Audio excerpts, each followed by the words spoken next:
안녕하세요 여러분, 라펙터의 단윤석입니다. 지난번 1편에 이어서 아반떼 CN7 1.6 스마트 스트림 모델의 시승기를 마무리하도록 하겠습니다. 지난 편에서는 디자인하고 품질, 그리고 인테리어, 그리고 차 바닥, 엔진룸 이런 부분을 살펴보면서 이 차가 어떻게 만들어졌나, 그 디자인으로 봤던 것 이상의 품질적인 문제는 없었나, 이런 부분들을 좀 더 살펴봤습니다. 그러면 이번 2편에서는 주로 주행을 하면서 느껴지는 점들, 그리고 간단하게 제 나름대로 테스트했던 부분들을 모아서 이 차를 여러분들한테 권할 만한지, 그리고 권한다면 어떤 분들한테 권할지, 그리고 질문이 될 만한 것들을 대표적으로 뽑아서 여러분들하고 나누도록 하겠습니다. 자, 달리는 장면부터 시작하겠습니다. 이제 시작합니다. 오케이. 이따 봐요.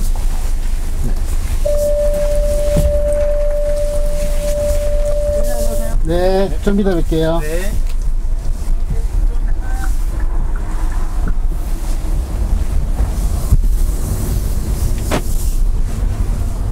잠시 후 우회전입니다.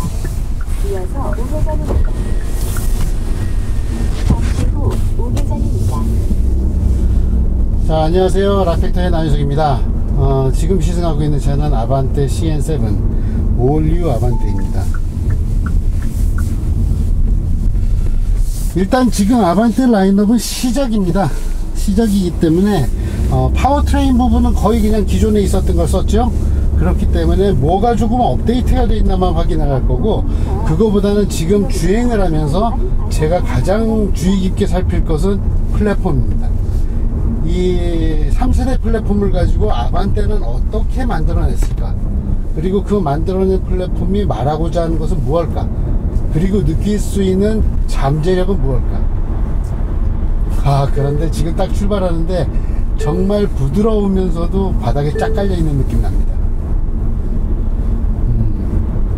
그게 무슨 소리냐면은, 이 차가 기본적으로 무게중심이 낮은 거는 최대한 활용하되 그것 이상의 스포티한 부분을 지금 강요하고 있지는 않다는 뜻입니다. 승차감 대단히 좋아요. 그런데 되게 라이브합니다. 라이브하다는 게 무슨 뜻이냐면은, 차가 기본적으로 뻑뻑하지 않고 자연스럽게 움직입니다. 그 자연스럽게 움직이는 것이 이 차의 대중성, 승차감, 그런 부분을 표현하는 방식이에요. 그러니까 보통 좋다 그러면은 괜찮은 것 같은데 괜히 좀 불편한 경우들이 있을 수 있잖아요. 그렇지가 않네요.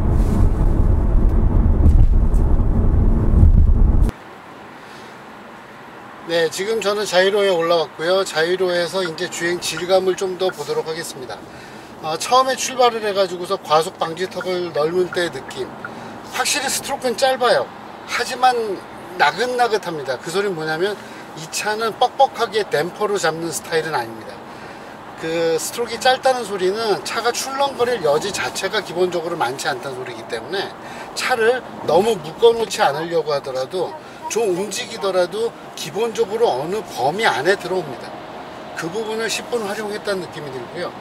그랬을 때 조심해야 될 부분은, 특히 이제 무게가 앞으로 쏠려 있는 앞바퀴 올림차들은 뒤 서스펜션의 댐핑 부족으로 인해서 뒤쪽이 이렇게 계속 너울거리는 그런 부분들이 문제가 될 수 있습니다. 그런데 지금은 그 정도까지는 아니다 라는 것을 확실하게 알 수 있습니다. 그리고 이제 계기판에 10.25인치짜리 디스플레이가 들어가 있는 것이 되게 시인성이 좋아요. 이 스티어링 휠, 이 소나타 스티어링 휠하고 좀 비슷한데 거기에서 약간 변형이 된 이 스티어링 휠 안쪽을 통해서 보여지는 게, 저는 이게 그랜저를 봤을 때 이게 너무 가까이 붙어 있어서 이 시각적인 거리 차이도 너무 이렇게 짧게 보이고, 그리고 이 스티어링 휠에 가려서 안 보이는 부분도 있고, 그런 부분들이 좀 아쉬웠었는데 지금 괜찮습니다.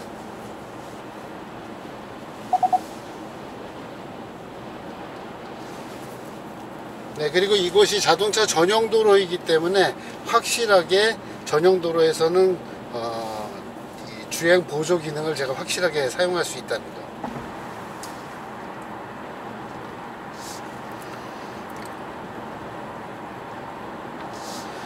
근데 이런 90km 정속 주행 같은 걸 하게 되면은 뭐 연비는 뭐 지금 20km가 넘게 나오고 있거든요.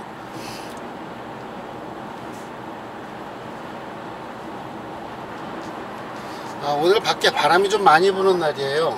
그래서 그런지 이제 풍절음은 조금 들리지만 그 풍절음이 어느 한 부분에서 확 하고 들어오진 않네요.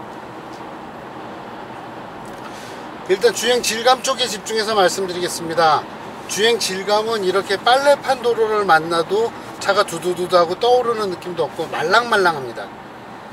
이 말랑말랑하고 확실하게 차가 경량화되어 있다는 것을 느낄 수가 있습니다. 지금 현재 이 아반떼 1.6 MPI 모델 듀얼 포트 인젝션 DPFI 엔진을 사용하는 이 모델은 이 아반떼 라인업에서 가장 대중성을 가져야 되는 모델이잖아요. 가격적으로도 그렇고 그리고 차의 성격적으로도 그래야 돼요. 그리고 외모가 일단은 상당히 쇼킹하기 때문에 외모에서 사람들한테 신선함을 주었다.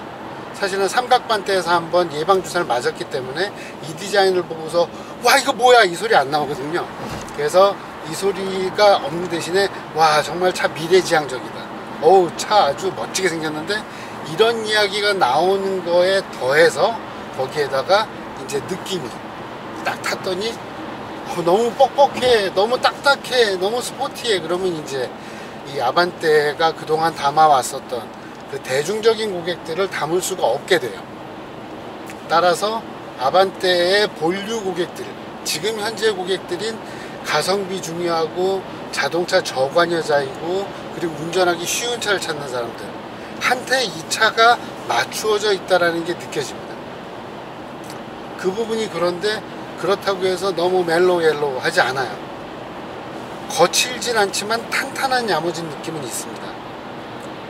그 느낌은 차의 성격과 차가 보여주고 싶어하는 것, 그리고 그런데 실제로 구매하고자 하는 고객들이 어느 부분에서 주저할까, 이런 거를 상당히 고민해서 만든 흔적이 있습니다.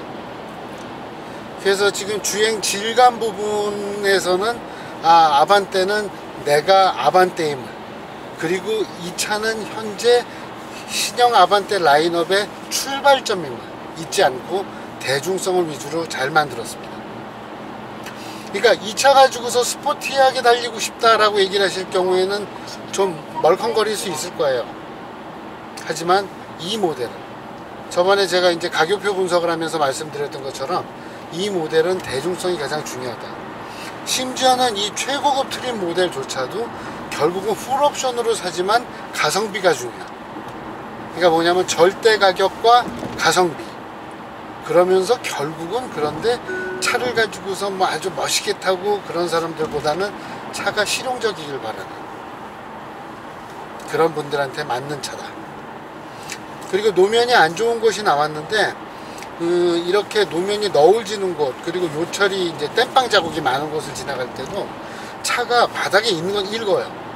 하지만 그것이 차를 흔들거나 아니면은 출렁거리게 하지 않아요. 차의 움직임은 상당히 플랫하다. 그리고 서스펜션 스트로크는 짧다. 그런데 받아내는 모양새는 소프트하다. 그렇게 해서 승차감을, 대중적인 승차감을 잃어버리지 않는 그런 주행 질감을 완성했습니다. NVH 부분을 잠깐 말씀드리면은 차가 전반적으로 그렇게 조용한 차는 아니에요. 하지만 어느 한 부분이 확 찌르고 들어오는 느낌은 적어요. 그러니까 예를 들어서 지금 여기가 노면 상태가 되게 안 좋은 자유로 위쪽인데 이 타이어에서 나오는 도로 소음이 들립니다. 노면이 안 좋구나. 하지만 그것이 되게 거칠게 들려오진 않아요. 그래서 그런 부분을 생각을 한다면은 이 차는 NVH 부분에 있어서도 이 차 수준에서는 상당히 괜찮다. 그런데 좀 더 차분한 느낌이 나오길 바란다라고 한 부분에 있어서는 아쉬움이 있을 것이다. 준중형의 범주를 벗어나진 않습니다. 그리고 이 파워트레인에서 올라오는 진동도 뭐 그다지 거슬리는 건 아닌 게 지금 밟았을 때 이 엔진이 그렇게 고회전을 좋아하는 엔진은 아니에요. 특히 4000rpm 전후에서는 확실히 부밍음이 있거든요. 그런 부밍음을 들려주기는 합니다. 자, 이제 고속 코너를 한번 해볼게요.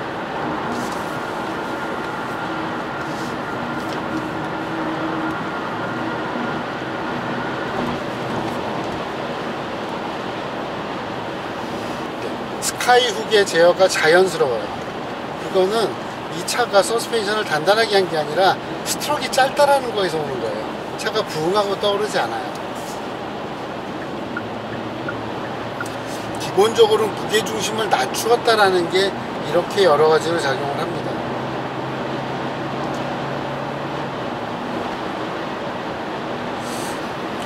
그런데 고속에서 주행을 할 때 약간 아쉬운 부분이 앞바퀴 쪽이 좀 명료하게 움직이진 않습니다. 앞바퀴 쪽이 어떤 느낌이 있냐면은 코너를 끝낼 때쯤 있잖아요. 그러면은 이제 가속을 다시 시작을 하고 있잖아요. 그럴 때 무게가 좀 뒤로 넘어가게 되고 바깥쪽으로 더 쏠리게 되면 안쪽 앞바퀴가 조금 접지력이 희미해지면서 그때 스티어링이 살짝 복원력이 약해지는, 그러니까 계속 코너 안쪽으로 스티어링이 조금 말리려고 하는 그런 느낌이 있어요. 요거는 사실은 서스펜션이 무르다라는 거, 그러니까 서스펜션이 바퀴를 땅에다가 딱 눌러붙이는 부분은 조금 약하다. 앞바퀴 쪽이 늘어나는 스트로크가 많지 않아서 늘어났을 때 무게가 빠지면 더 늘어나거든요. 그랬을 때 눌러붙이는 느낌은 약하다. 자, 이제 실내에 앉았을 때 드라이빙 포지션 말씀을 드리겠습니다. 드라이빙 포지션은 전반적으로 느낌이 시원한 쪽입니다. 이 대시보드가 낮아요. 그리고 이 AVN 모니터하고 계기판 위치도 생각보다 낮습니다. 그리고 여기 있는 스위치 패널들 같은 경우도 보시면은 이렇게 운전자를 향해서 좀 누워 있잖아요. 이렇게 안쪽으로 꺾여 있고 누워 있어요. 그 대신에 스위치들의 위치는 좀 낮은 편이죠. 이 AVN부터 전체적으로 낮기 때문에 낮은 편인데 각도가 누워 있으니까 사람이 보는 각도는 정확하게 이렇게 수직면으로 볼 수 있게 해줘요. 하지만 시선의 움직임은 적지 않습니다. 그래서 이 개방감을 주는 대신에 어떠한 그 다이나믹한 느낌, 그리고 조작의 시선 분산은 조금 있는 편입니다. 따라서 그런 부분을 감안한다면 이 아반떼는 지금 제가 보면은 이 시트 레일하고 바닥하고의 간격이 한 이만큼 있어요. 그러면은 이거는 스포츠 모델이 나오면은 시트를 더 낮출 수 있겠다, 그런 여지는 확실히 있는 것 같아요. 이게 파워 시트 모듈이 커서 그런가? 글쎄요, 그건 이따가 바닥에 기어 들어가서 볼게요. 뭐 anyway, 지금 전체적으로 봤을 때, 사진으로 봤을 때는 이렇게 랩어라운드 칵핏처럼 이 부분이 몸을 딱 이렇게 감싸고 있는 것 같아서 조금 뭐 전투적인 느낌, 뭔가 좀 더 운전자가 운전에 집중하는 느낌으로 이 칵핏이 만들어져 있을 것 같은데, 실제로 타보면은 그런 느낌보다는 훨씬 개방감이 좋다, 그런 걸 보실 수 있습니다. 실내를 감싸고 있는 소재는 뭐 예상했던 대로 딱딱한 플라스틱이 대부분입니다. 그리고 소프트한 부분은 이 계기판 윗부분, 이 부분은 잘못하면 충돌할 때 손이나 사람 머리를 다치게 할 수 있기 때문에, 그리고 이 어퍼 크래시 패드, 그리고 이 도어 트림에서는 요 안쪽,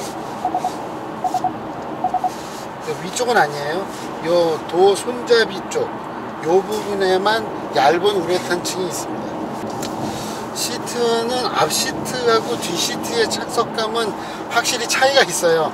이 앞 시트는 그래도 패딩도 두툼하고, 그리고 사이드 볼스터도 적당히 있어서 제가 앉는데 제가 앉았을 때 푹신하다는 느낌이 있었어요. 그런데 뒷시트는 앉아보면은 확실히 좀 준중형차의 느낌?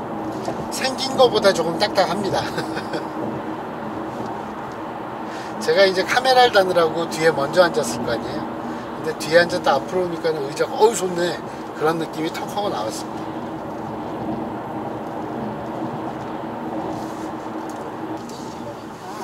우회차로 오른쪽 도로로 주행하십시오.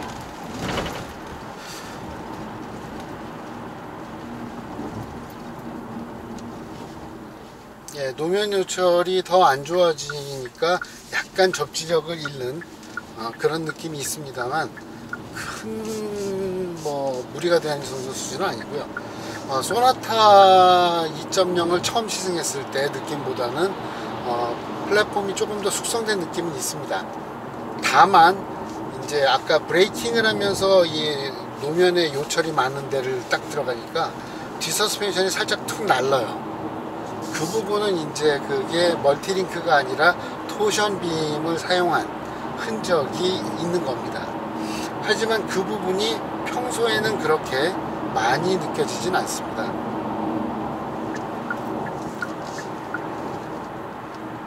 자, 슬라럼을 가볍게 해보겠습니다.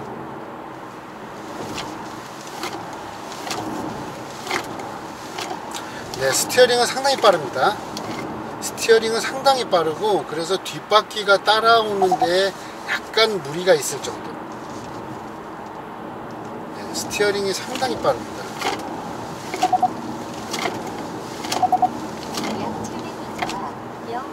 그러니까 이런 경우가 앞이 빠른데 뒤가 많이 따라오지 못한다 그러면 어떻게 되냐면, 방향을 바꿀 때 차가 이렇게 요가 오는 느낌이 납니다. 그러니까 보통 이게 좋다 그러면 이게 같이 들어가는 느낌이 나는데, 이 차는 지금 요의 느낌이 있어요. 약 300m 앞 판문점. 네, 이제 급차선 변경을 해보도록 하겠습니다. 급차선 변경을 통해서 얼마나 이 차가 한계 성능을 가지고 있는지, 시속 60km 정도에서 하겠습니다. 시속 60km에서 합니다.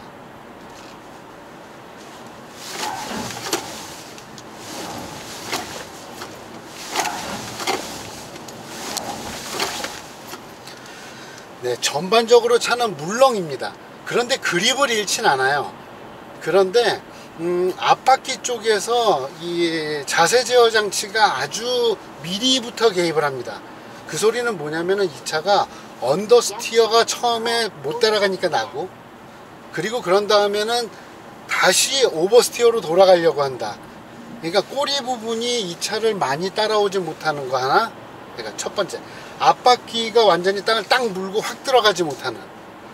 그리고 그 다음에는 자세를 바로 잡아야 할 때 뒷바퀴는 더 날아가는, 이러한 부분이 있다는 걸 이 차도 알고 있습니다. 그래서 이 차에는 지금 보면은 자세 저장치가 개입을 하는데, 그 개입하는 수준이 아주 모를 정도로 아주 섬세하게 개입을 합니다. 만약에 제가 브레이킹 소리를 안 들었다면 제가 그걸 몰랐을 거예요. 근데 브레이킹 펌핑을 하는 소리를 들었기 때문에 제가 자세 제어 장치가 개입을 했구나 라는 것을 알 수 있었습니다. 그 소리는 이 자세 제어 장치 캘리브레이션이 대단히 섬세하게 잘 됐다는 소리예요. 그래서 그런 부분들은 정말 좋네요. 이 사실은 무르게 세팅이 되어 있는 쪽의 차인데, 그 차한테 거칠게 개입하는 느낌은 주지 않으면서, 그러면서도 느낌은 안정성은 잃지 않는 그런 부분 되게 괜찮았습니다.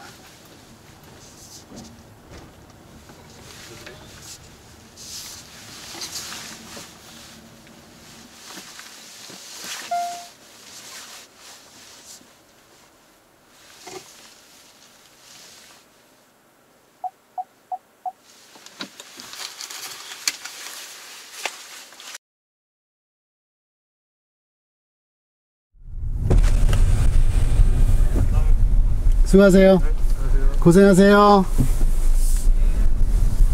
수고하세요.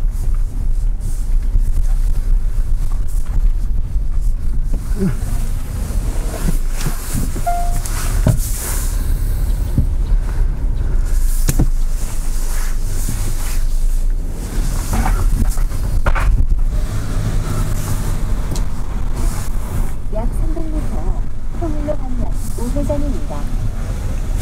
이렇게 해서 이렇게 가네.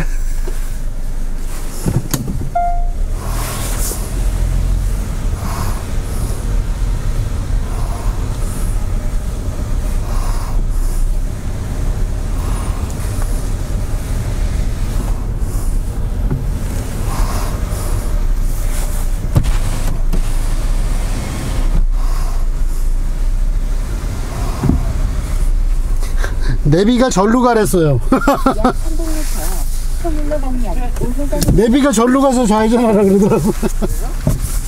내비가 잘못했네요.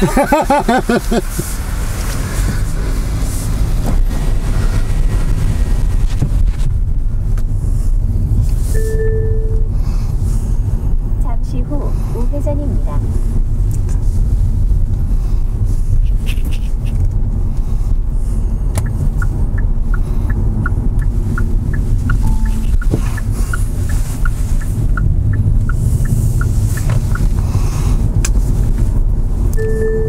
묵직한 느낌 같은 건 없습니다.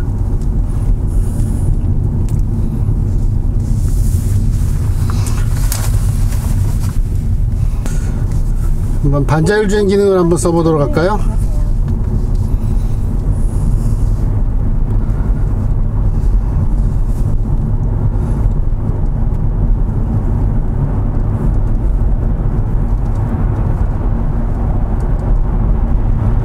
네, 지금 앞차를 따라가게끔 설정을 했고요.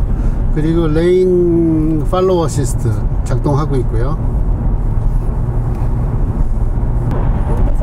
잘 잡네요.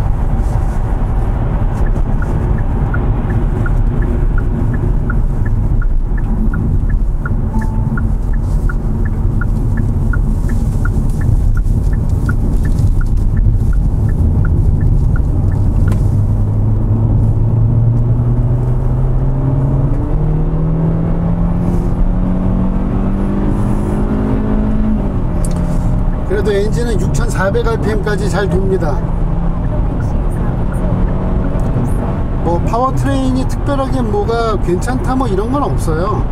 하지만 이 차의 지금 가장 큰 정보는 파워트레인이 아니기 때문에 잘 주행 잘합니다. 지금 뭐 속도 딱 맞춰가지고 줄여주고, 네, 좋습니다.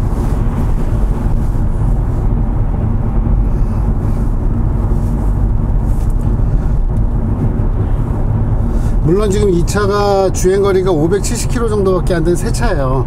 그렇기 때문에 길들이기가 되진 않았겠죠. 하지만 그것을 감안하더라도 엔진은 그렇게 고회전을 좋아하지 않습니다. 그리고 엔진은 기본적으로 뭐 그냥 중속대를 무난하게 쓰는 그런 차입니다.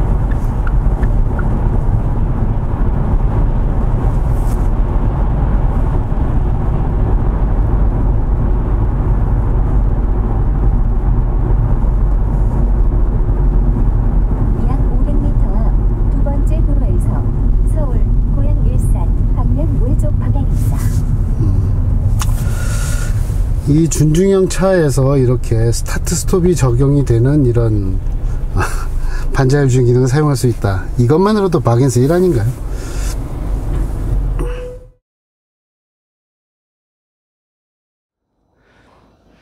자, 아반떼 CN7은 이제 시작입니다.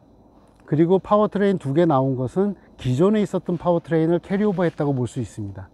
따라서 이 차에서 저희가 확인을 해야 될 부분은 샤시의 튠이 어떻게 됐을까, 얼마나 포텐셜이 있을까 였습니다. 그리고 인테리어의 분위기는 어떨까, 그리고 전반적인 품질은 어떨까. 출발점으로 봤을 때, 그리고 준중형 시장이라는 것을 봤을 때는 수긍할 만한 품질, 그리고 꽤 괜찮은 조립 품질, 소재는 억셉터블한 수준. 하지만 확실히 좋은 거는 역시 3세대 플랫폼 기반이라는 무게중심이 낮다라고 하는 느낌이 확실히 왔다는 겁니다. 그래서 서스펜션 스트로크가 짧음에도 불구하고 충분히 느슨하게 만들어도 차가 요동치지 않는다라고 하는 원초적인, 그리고 원천적인 자신의 강점을 10분 활용하는 느낌이 좋았습니다. 분명 이 아반떼 CN7은 1.6 DPFI 엔진, LPI 엔진은 소프트한 차입니다. 기존의 아반떼 고객들, 그러니까는 차에 대해서 별로 관심이 없는 분들, 그리고 가성비가 중요한 분들, 그리고 연간 주행거리가 길지 않은 분들, 그리고 난 차는 잘 모르는데 그냥 불편하지 않았으면 좋겠어 하는 분들한테 충분히 어필할 수 있는 승차감과 상품성, 그리고 가격 경쟁력을 가지고 있기 때문입니다. 승차감은 분명 기존의 아반떼 AD하고는 다릅니다. 아반떼 AD보다는 조금 더 라이브합니다. 하지만 그렇다고 날아다닌다는 소리는 아닙니다. 충분히 편안합니다. 그렇기 때문에 이 차는 좀 더 조여줄 수 있는 포텐셜이 많이 있습니다. 그래서 N9 그리고 앞으로 나올 N 모델 좀 더 기대가 되는 겁니다. 이렇든 저렇든 이 차는 이제 시작입니다. 시작하는 모델로서 엔트리 모델의 출발점으로서는 괜찮은 점수를 줄 수 있겠습니다. 디자인만 격하지 차는 안 격해요. 겁먹지 마세요. 지금까지 라펙터의 나윤석이었습니다.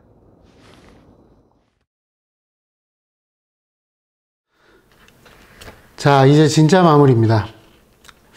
아반떼 CN7 타보면서 느꼈던 점은 달라졌는데 달라지지 않았다. 이거 대단히 묘수구나 하는 생각이 들었습니다. 디자인 많이 달라졌죠. 하지만 그래도 삼각대 여기에서 예방주사를 맞았으니까 놀라 자빠질 정도는 아니잖아요. 그러니까 이제는 참신하다 정도로 좋게 받아들여 줄 수 있는 부분들이 많습니다. 플랫폼 새 겁니다. 하지만 그렇다고 해서 토션 비맥스를 포기하는 그러한 시작 가격이 너무 올라갈 수 있는 무리수는 두지 않았습니다. 새로운 맛은 나는데 그렇다고 좀 불편할 정도로 스포티한 쪽으로 가거나 이러진 절대 않았어요.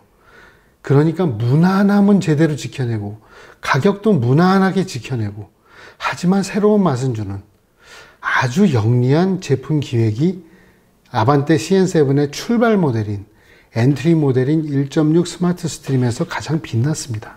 자, 그래서 질문이 될 만한 거, 토션빔 괜찮더냐? 네, 생각보다 괜찮았습니다. 물론 한계 상황에 갔을 때는 조금씩 티가 납니다. 하지만 승차감 부분이라든지 일반적인 상황에서의 조정 성능에서는 큰 문제가 되는 게 없었습니다. 토션빔인지 모르고 탔었어요. 그 정도로 괜찮았습니다. 그리고 두 번째, 이 아반떼를 2,500만 원 주고 사야 되느냐? 이거 너무 비싼 거 아니냐? 네, 뭐 그렇게 생각하실 수 있습니다. 인스퍼레이션에다가 옵션 2개 추가하고 나니까 가격이 2,464만 원이에요. 근데 여러분 아세요? 이전에 아반떼 AD 1.6에다가도 옵션 다 달고 나면 오히려 더 비쌌어요. 2,500만 원이었습니다. 아마 요즘에 할인하니까 그 가격 안 주지 않느냐? 예, 할인하니까 그렇겠죠. 하지만 이게 가격이 터무니없이 올라버린 게 아니라는 겁니다. 제가 저번에 가격 분석 영상에서 말씀드렸던 것처럼 이 차는 자기가 엔트리 모델이라는 걸 압니다. 그래서 1.6은 가성비를 극대화했어요. 그래서 스타트 프라이스는 조금 올라갔지만 사실은 소나타에서부터 이제는 다 기본으로 적용하기 시작한 그 능동 안전 장비들, 그런 것들을 많이 추가해 줬죠.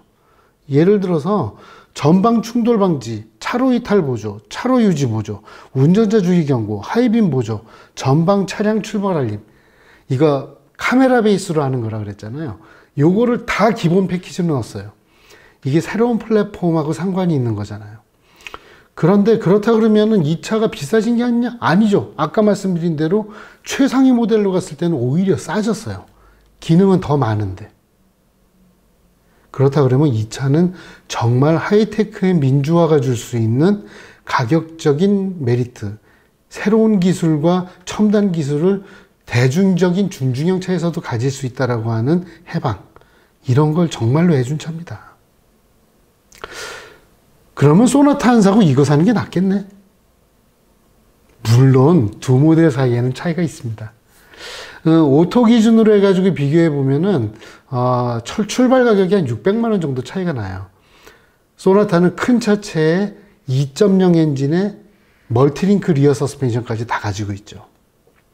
그런데 최상위 모델로 갔을 때는 가격 차이가 1,000만 원 정도로 벌어집니다. 그 이유는 옵션도 몇 가지가 더 있어요. 이 나파 가죽 같은 그 호화스러움, 이건 준중형이 주지 않습니다. 중형차에만 줍니다. 그리고 그 이상으로 더 장비들이 들어가는 게